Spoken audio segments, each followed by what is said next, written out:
Paganda sa tao yung nahihirati sa hirap, nasasanay ka. 5:3 ng Roma.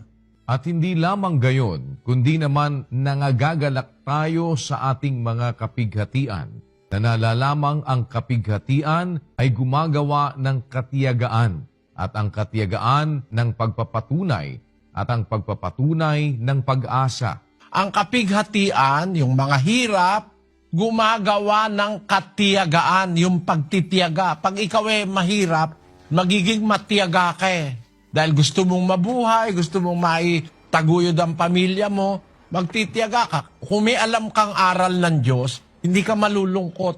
Nagagalak tayo sa ating kapighatian sapagkat nalalamang ang kapighatian ay gumagawa ng katiyagaan. At ang katiyagaan gumagawa ng pagpapatunay, napapatunayan na ikaw ay talagang matiyaga, matiisin sa hirap. At ang pagpapatunay gumagawa naman ng pag-asa.